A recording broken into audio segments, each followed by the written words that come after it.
siempre siempre se me pasa a grabar. Muchas gracias, Pedro. De nada. Entonces, decíamos, ¿verdad? Que el autoinmune se da por patologías de etiología autoinmune, por ejemplo, el lupus, la, la esclerosis, la fiebre reumática, ¿verdad? La artritis reumatoide, también otros grupos, por ejemplo, la esclerosis múltiple, ¿sí? Al microscopio óptico, si nosotros hacemos un corte, ¿verdad? El corazón, eso observamos al microscopio, vamos a ver un infiltrado inflamatorio compuesto por linfocitos, ¿verdad? Que puede ser leve, ¿verdad? No son muy acentuados y pueden estar en un cierto foco, nada más, ¿sí? A Bueno, doença de en este... Chagas entra em dilatada, doutor? ¿Cómo? Doença de Chagas entra em También, patologias? también entra, pero la de Chagas entra de lo que sería secundaria, ¿sí? En esta parte, digamos, cuando hablamos de patologías virales que tienen, eh, que desarrollan una respuesta autoinmune, allí tenemos el Coxsackie y el VIH, y los que son autoinmunes, ¿verdad? Que pueden producir una cardiopatía dilatada que es idiopática, ¿verdad? El Chagas entra, pero entra de lo que sería secundaria, ¿sí? Así, por ejemplo, como entra también el alcohol, ¿verdad? Como la obesidad, la diabetes, como causas secundarias, pero también entra como causa de cardiopatía dilatada. Perfeito, obrigado. Entonces, estas patologías autoinmunes producen autoanticuerpos a nivel del corazón, ¿verdad? Entonces, producen anticuerpos anticorazón y esos atacan, ¿verdad? A lo que serían las fibras musculares lisas. Perdón, fibras musculares del corazón, ¿sí? Estrellas del corazón. Los factores genéticos también entran dentro de este grupo de patologías que son idiopáticas. Aquí le voy a marcar. Por ejemplo, alteraciones cromosómicas que son hereditarias, componen del 25 al 35% de todos los casos, ¿verdad? Que son cardiopatías dilatadas de etiología idiopática, ¿sí? Entonces, dentro de las idiopáticas tenemos las autoinmunes, ¿verdad? Producidas por virus. ¿Por qué entra dentro de idiopática y no entra dentro de secundaria? Porque estos virus producen respuestas autoinmunes, ¿sí? Luego tenemos los autoinmunes en sí, ¿verdad? Que producen anticuerpos específicamente contra el músculo cardíaco, ¿sí? Y tenemos por último los casos familiares, ¿verdad? Frecuentes que son hereditarios, ¿sí?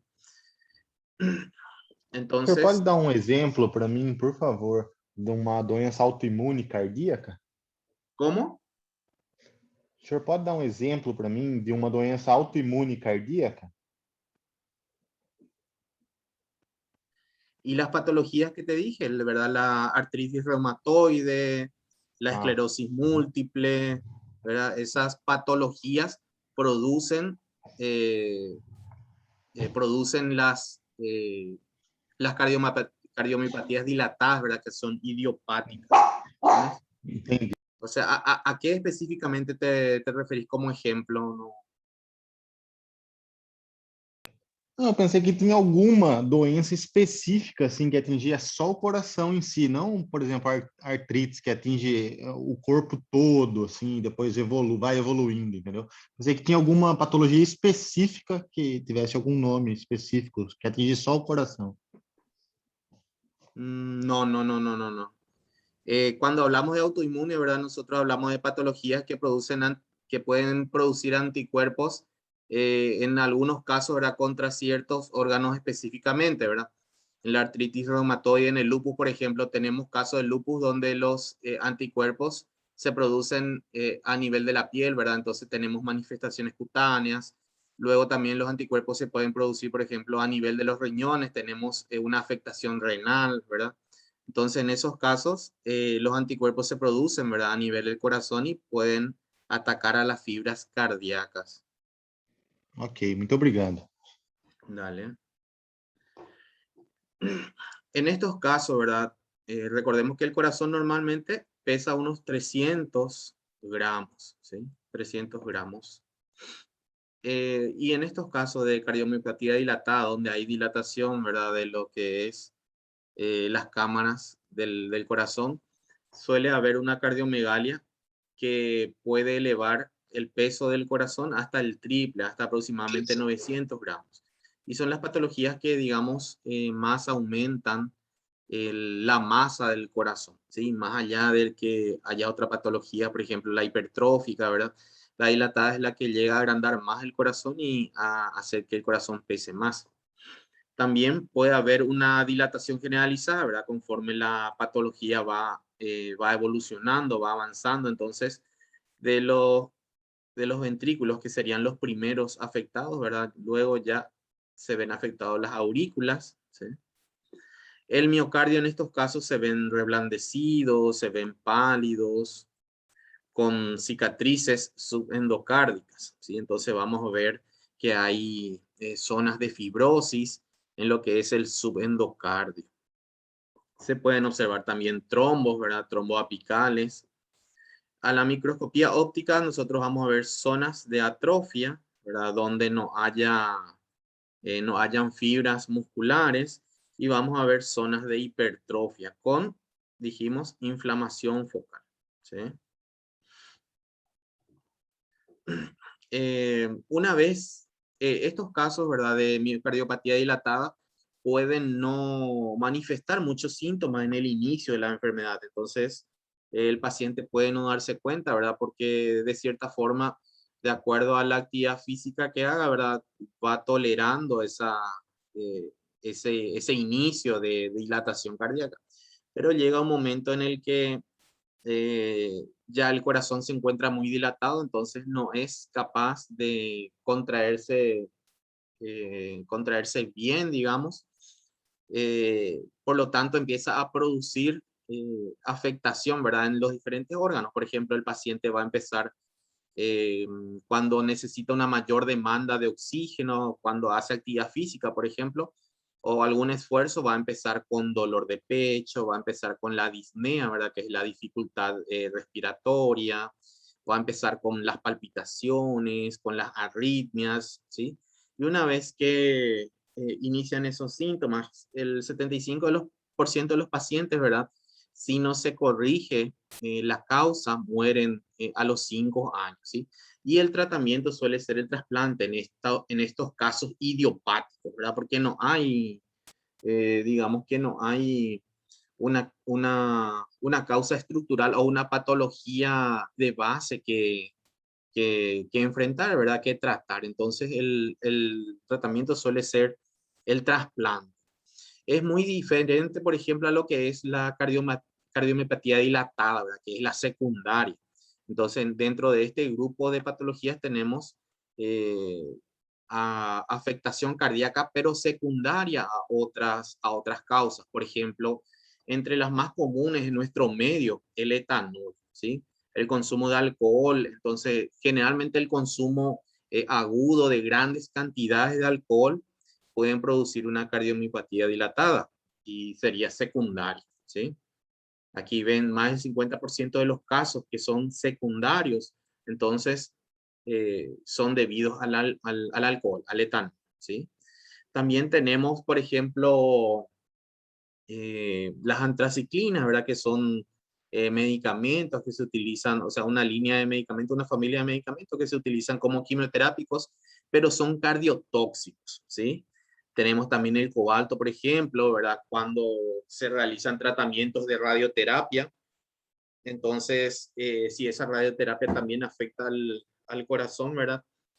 Puede producir una miocardiopatía o cardiomiopatía, son sinónimos, dilatada secundaria, ¿sí? También la cocaína eh, es, un, es una causa, ¿verdad? De miocardiopatía dilatada secundaria. Luego tenemos la miocardiopatía del embarazo, ¿sí? Que se da, por ejemplo, en mujeres negras, multíparas, ¿verdad? Mayores de 30 años, donde hay una asociación a miocarditis, ¿verdad? Miocarditis periparto o déficit nutricionales. Entonces, Tengo entendido que por ejemplo, estas miocardiopatías del embarazo, ¿verdad? Las dilatadas, eh, específicamente las miocarditis, periparto, son muy comunes en la zona del Brasil. Justo tengo un colega que hizo allá en Brasil cardiología y él me decía que era muy común allá en Brasil, ¿verdad? Las miocarditis periparto. Nosotros tuvimos una conocida, una colega, ¿verdad? Que hizo una miocarditis periparto, pero afortunadamente evolucionó bien ella. Y ustedes saben que en la medicina siempre está lo que se dice la ley de la serie, ¿verdad? Que es cuando aparece un caso, siempre que al mismo tiempo o unos días después aparece otro y otro y otro caso, ¿verdad? Muy similar. Entonces, creo que aparecieron 3 casos aquí en Encarnación, ¿verdad? Donde yo soy, de miocarditis periparto, y de ellas, de las 3 mujeres, solo una sobrevivió, las otras 2 fallecieron. Entonces, él me estaba comentando que era acá, no se observa tanto, pero en la zona de Brasil que sí era muy, muy común la miocarditis periparto, ¿verdad? La miocardiopatía dilatada periparto. Y generalmente suelen ser autoinmunes o secundarias a desnutrición. Y justamente se observan más en mujeres mayores de 30 años y de raza negra, ¿no? Como un comentario nada más. Dijimos que en la miocardiopatía o cardiomiopatía dilatada, el corazón, ¿verdad? Aumenta de tamaño, aumenta unas 3 veces el tamaño. Primero los ventrículos se dilatan, ¿sí? Y luego, consecuentemente, también las aurículas, ¿sí? Y dentro de esto que serían secundarias, también está, por ejemplo, lo que me preguntaba Pedro, ¿verdad? Que era el Chagas. El Chagas sí entra de lo que sería miocardiopatía dilatada secundaria, ¿verdad? Sería infecciosa por una infección bacteriana, ¿verdad? Y entra aquí la enfermedad de Chagas. Como dijimos, ¿verdad? Habían alteraciones a nivel de los cardiomiocitos, ¿verdad? Entonces los cardiomiocitos, vamos a ver que algunos se encuentran hipertróficos, ¿sí? Otros se encuentran atróficos, y también dijimos que habían zonas de fibrosis. Todo esto que está aquí son zonas de fibrosis, ¿sí? Todo esto rosado que se observa aquí son zonas de fibrosis. Aquí todo esto.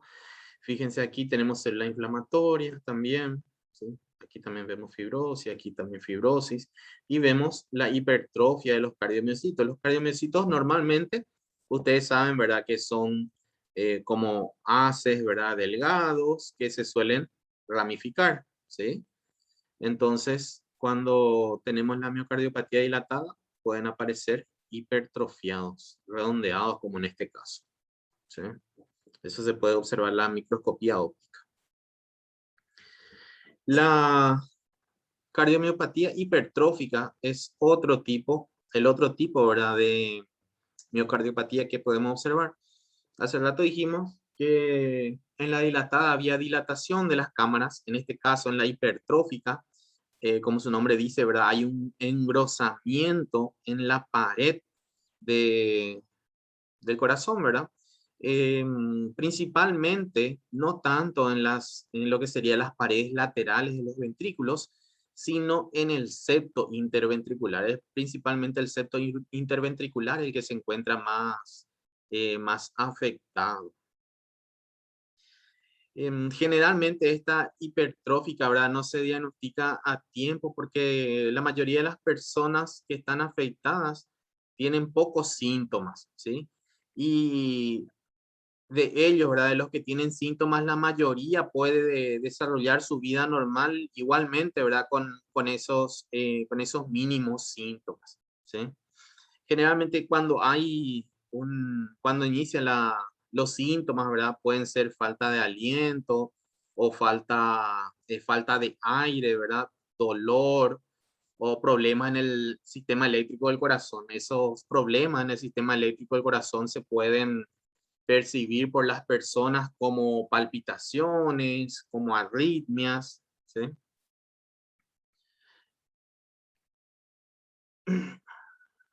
Después, dentro de las causas, ¿verdad? Tenemos que las principales causas de estas miocardiopatías, ¿verdad? Que son las hipertróficas, son las mutaciones genéticas, ¿sí?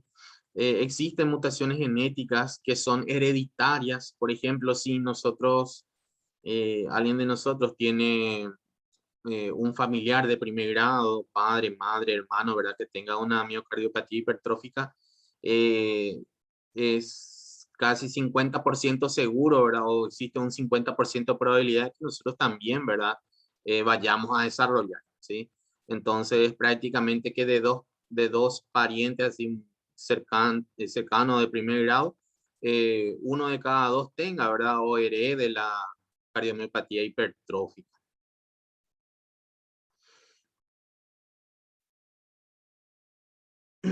La hipertrofia, ¿verdad? En el corazón es progresiva, se puede dar sin estímulo asociado y generalmente ocurre en las 2 primeras décadas de la vida. Entonces, generalmente, como dijimos, ¿verdad? Suele ser hereditario, por lo tanto, ya desde desde los primeros años de vida empiezan esas alteraciones, ¿sí? Ahí está. Las mutaciones como que son genéticos, ¿verdad? Y hereditarios, entonces tenemos una serie de mutaciones que se encuentran en algunas, digamos, proteínas, ¿verdad? Eh, cardíacas, que son las que se encuentran alteradas. Tenemos, por ejemplo, mutaciones en la cadena pesada de la miosina beta, ¿verdad? Sería esta. Entonces, eso hace que se produzcan miofibrillas anormales. También pueden haber mutaciones en lo que sería la proteína C que está unida a la miosina. También mutaciones a nivel de la troponina T, ¿sí?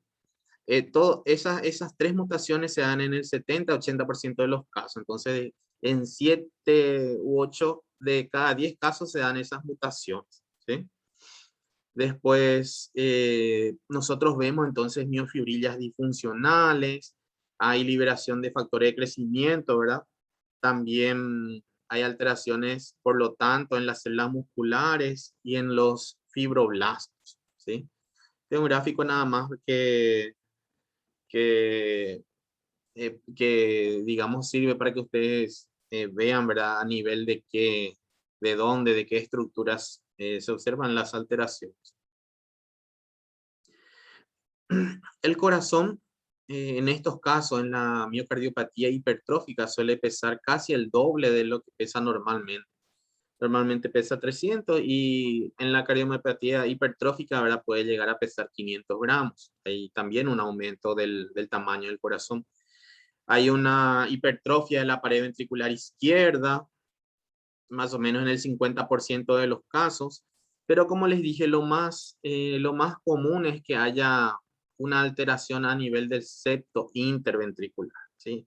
El septo es el que suele estar engrosado en la mayoría de los casos. Si nosotros observamos a la microscopía óptica, vamos a ver que hay un desarreglo, o sea, digamos, una alteración en la arquitectura de los cardiomiocitos, ¿sí? Que suele ser mayor o más acentuada en la septal que en lo que serían las paredes libres. Nosotros tenemos nuestro corazón así, ¿verdad? Aquí tenemos las 4 cámaras, los 2 ventrículos, izquierdo-derecho. Las paredes libres serían, esta sería la pared libre del ventrículo derecho y esta sería la pared libre del ventrículo izquierdo, ¿sí? Y esto sería el septo interventricular, ¿sí? Para que se ubiquen nada más. Entonces, ese desarreglo, esa alteración en la arquitectura de los cardiomiocitos se observa más aquí, en el septo. Como pueden ver aquí, el septo interventricular está bastante engrosado, ¿sí? Aquí está bastante engrosado y también la pared libre, ¿verdad? De lo que es el ventrículo derecho. Dentro de los factores de riesgo para estas patologías, como dijimos que tiene un alto contenido genético, ¿verdad? Entonces, el tener parientes de primer grado con esta patología es el principal factor de riesgo, ¿sí? Suelen tener también como consecuencia o acarrear como consecuencia fibrilaciones auriculares, ¿verdad? y a su vez esas fibrilaciones auriculares pueden, por ejemplo, lesionar el endocardio, hacer que se produzcan pequeños trombos y después esas mismas fibrilaciones pueden hacer que esos trombos sean liberados. Entonces tendríamos pequeños émbolos recorriendo, ¿verdad? Lo que serían los vasos sanguíneos arteriales. Y entonces suelen ir, por ejemplo, al mismo corazón, suelen ir al sistema nervioso, al cerebro, ¿verdad? Al sistema nervioso central. También podemos tener, por ejemplo, lo que sería el flujo obstruido, ¿sí? Dijimos que había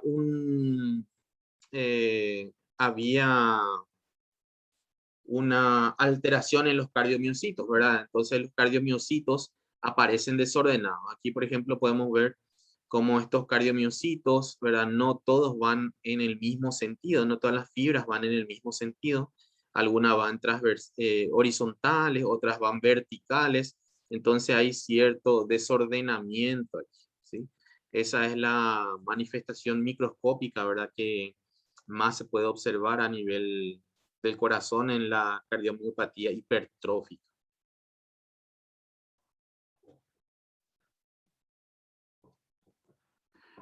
Como les dije, la mayoría de los pacientes, ¿verdad? Son asintomáticos y tienen mucho riesgo de muerte súbita, ¿sí? Suelen ser asintomáticos, entonces hasta que la patología en sí avance bastante, ¿verdad? Y allí empiece a producir esos síntomas, signos y síntomas. Como siempre, en las tres patologías, los signos y síntomas básicamente son los mismos, ¿verdad? De acuerdo al requerimiento de oxígeno que precise la persona, ¿verdad? Pueden tener dificultad respiratoria, dolor de pecho, palpitaciones, arritmias.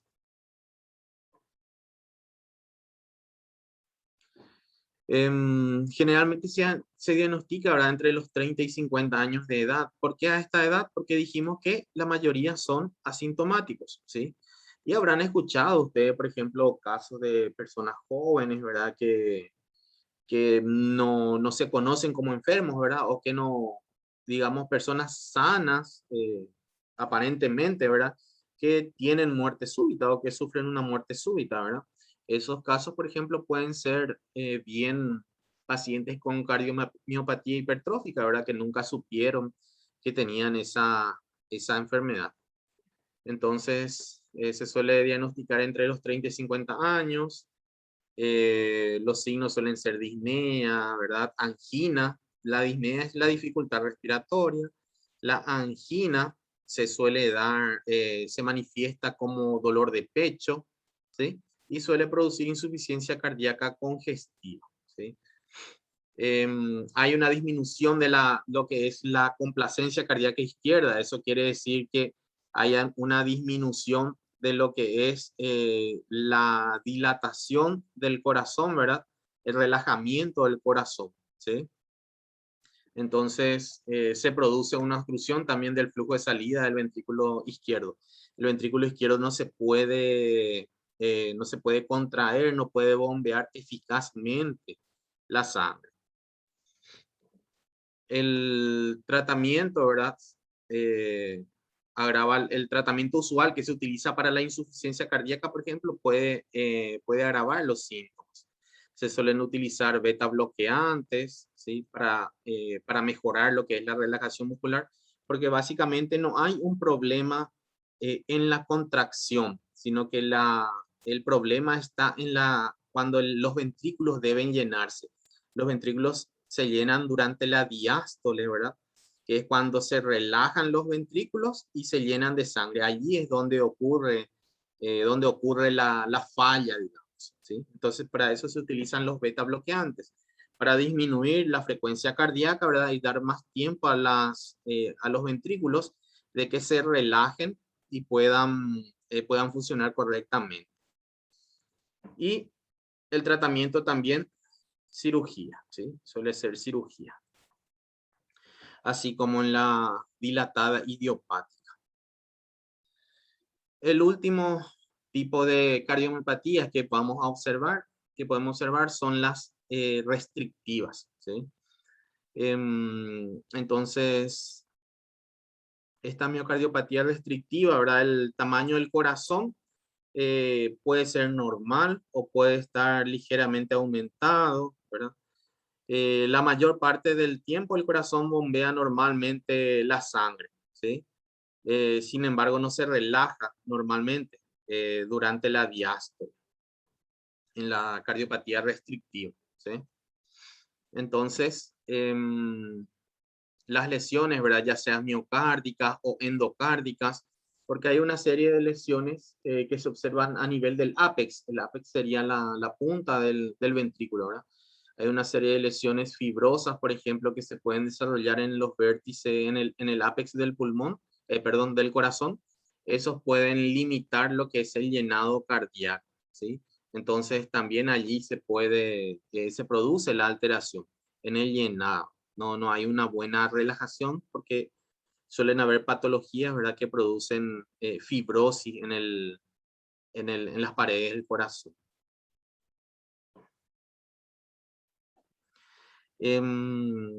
La actividad cardíaca, ¿verdad? Entonces puede afectar a los órganos, por ejemplo, el pulmón, el hígado, ¿verdad? Dentro de las causas tenemos patologías, por ejemplo, como la amiloidosis, ¿sí? La sarcoidosis. La amiloidosis sería una patología donde hay depósito de amiloide en el músculo cardíaco, ¿sí? En las paredes del músculo cardíaco. Pueden haber metástasis, por ejemplo, metástasis de tumores carcinoides, ¿sí? Son uno de los pocos tumores que pueden hacer metástasis al corazón, los tumores carcinoides. Después, la sarcoidosis también. La sarcoidosis es una patología inflamatoria granulomatosa que puede afectar a diferentes órganos, puede afectar, por ejemplo, a los ganglios linfáticos, a la piel, a los pulmones, como en este caso también puede afectar al corazón, ¿sí? Entonces, una patología inflamatoria granulomatosa, ¿sí? Puede ser la enfermedad endomiocárdica, donde, por ejemplo, como dijimos aquí, hay depósitos o sea, formación de fibrosis en lo que es el ápex del corazón, ¿verdad? Entonces, esa fibrosis hace que las paredes de los ventrículos no se puedan dilatar correctamente. Después también, por ejemplo, las patologías de depósito, como la hemocromatosis. ¿Recuerdan la hemocromatosis? Era una patología, ¿verdad? Donde había un aumento en la absorción intestinal de hierro y eso conllevaba al depósito de ese hierro en otros órganos, ¿verdad? Entonces, ese hierro solía depositarse en el hígado, en el páncreas, en los ojos y también se pueden depositar en el corazón, ¿sí? Entonces, esta enfermedad de depósito, la hemocromatosis, también puede ser causa de una cardiomiopatía restrictiva. Y aterosclerosis, la fibrosis, no es por eso la fibrosis. Y hay un incremento, ¿verdad?, en el tejido, o puede ser debido a un incremento en el tejido fibroso intersticial. Esta fibrosis, ¿verdad?, se suele dar hay dos grupos de patologías que forman unos síndromes, dentro de los cuales hay una afectación cardíaca. Uno es el síndrome de Loeffler y el otro es el síndrome era algo como no recuerdo muy bien, de Avin, algo así creo que era, no recuerdo muy bien. Pero eran dos patologías, ¿verdad?, que formaban un síndrome, o sea, que formaban alteraciones en diversos órganos, y uno de ellos era la fibrosis a nivel del ventrículo. Entonces, esas lesiones son las que pueden producir fibrosis, ¿verdad?, y producir una cardiomiopatía restrictiva.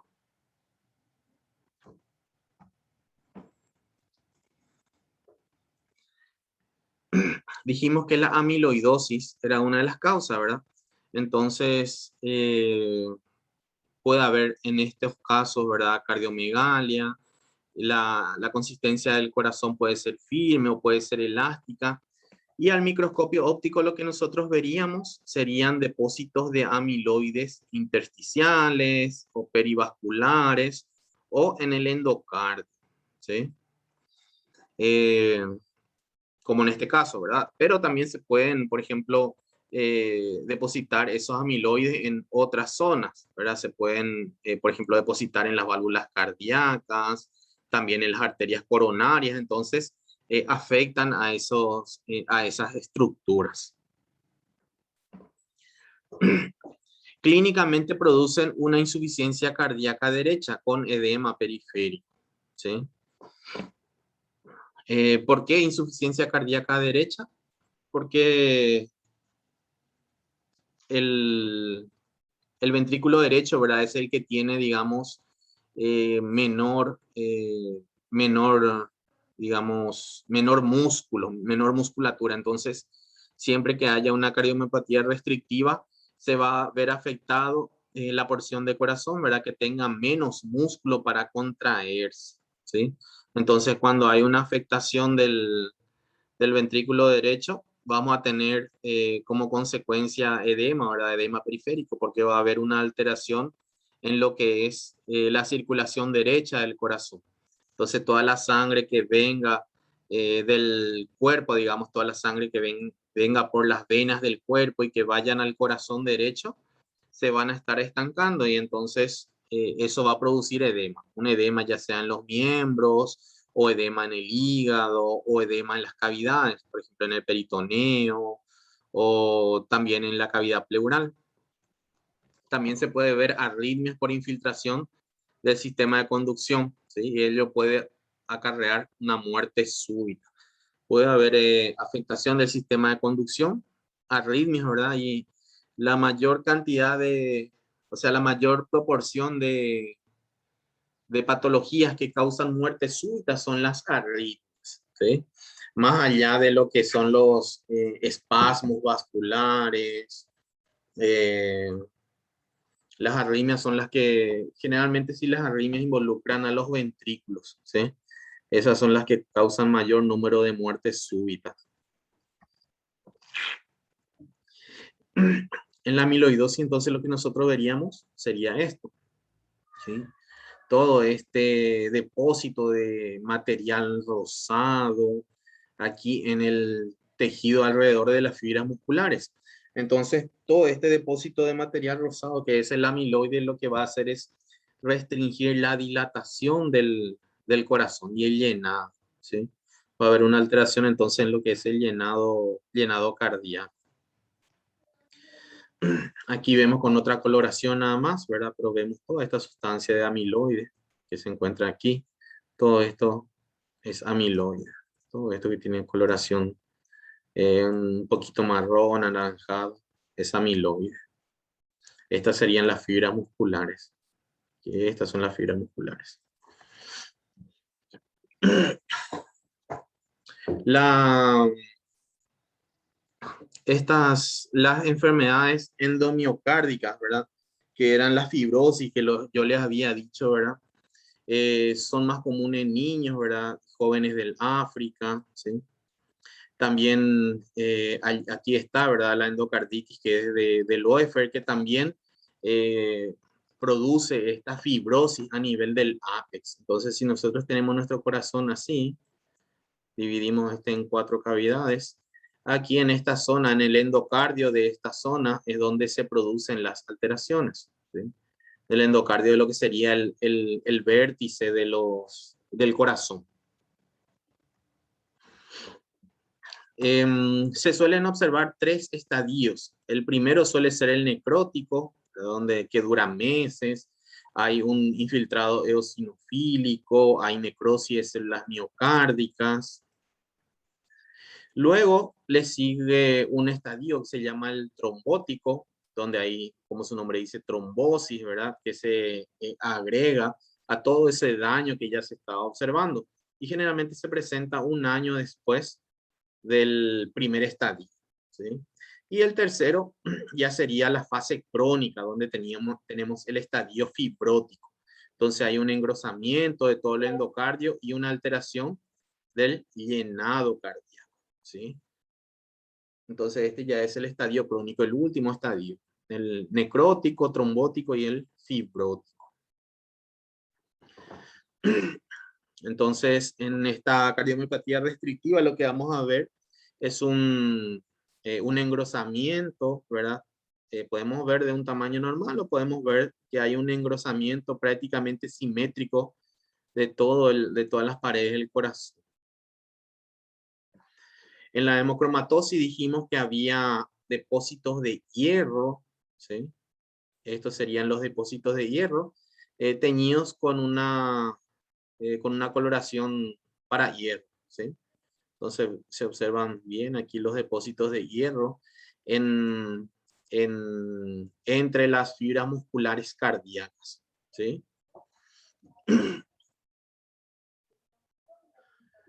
Bueno, ¿tienen alguna consulta, chicos? ¿Alguna pregunta? Básicamente lo que deben saber, deben manejar en este contenido de miocardiopatía son los tipos, ¿verdad? ¿Cuál es la afectación o la característica de esa patología? Y las causas, ¿sí? Las causas, por ejemplo, el alcohol, ¿verdad? ¿Qué tipo de miocardiopatía produce? La hemocromatosis, ¿qué tipo de miocardiopatía produce? Por ejemplo, la miocardiopatía periparto, ¿verdad? ¿De qué tipo es? ¿Es de tipo dilatada? La hipertensión arterial, ¿qué tipo de miocardiopatía produce? La obesidad, la diabetes, ¿qué tipo produce, verdad? Todas esas patologías producen la miocardiopatía dilatada, ¿sí? Lo que es la hipertrófica es prácticamente hereditario, ¿sí?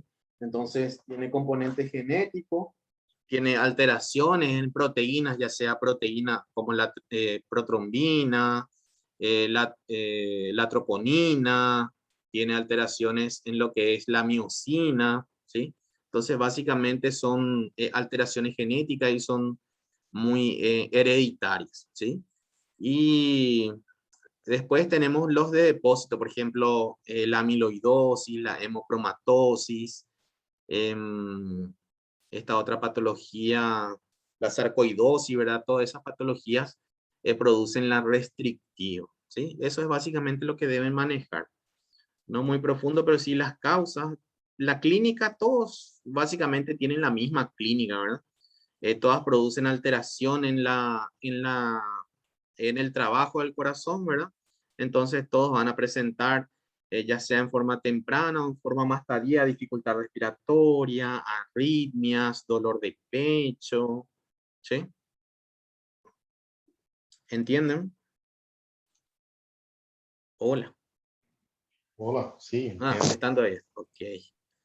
A ver, creo que preguntaron algo. Mm. Lo de la lista no se preocupen. Yo tengo otra lista. Esa lista que está en la plataforma no se tiene en cuenta, ¿sí? Eso se carga automáticamente nada más de acuerdo a las programaciones que se habían hecho al inicio de las reuniones. Pero no se preocupen que yo siempre tengo en cuenta toda la lista. Así que eso yo aparte voy cargando. No se estresen por eso.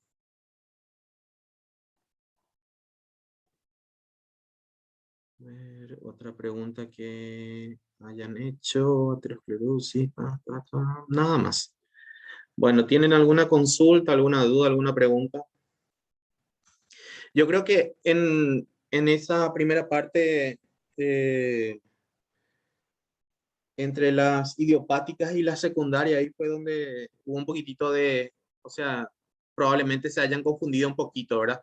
Cuando hablamos de, por ejemplo, una patología viral, esa patología viral sí ocasiona directamente una afectación supongamos en el corazón, ¿verdad? Entonces sería una causa secundaria. Pero en el caso de que esa patología viral provoque una respuesta autoinmune en el corazón, entonces es idiopática, ¿sí? Porque el corazón mismo es el que está produciendo esa respuesta autoinmune, ¿entienden? Por eso entraban, por ejemplo, el Coxsackie y el VIH dentro de idiopáticas, ¿sí? Y también entraban las otras patologías autoinmunes como la esclerosis sistémica, la artritis reumatoide dentro de idiopáticas también y no secundarias, ¿sí?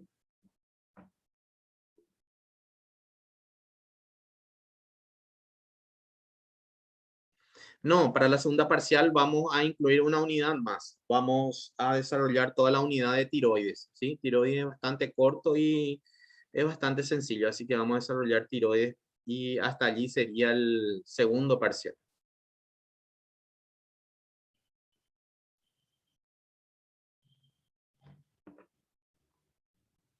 ¿Ok? Bueno, nos vemos entonces el jueves, ¿sí? Que tengan un buen día. Gracias, doutor. Dale, chau, chau.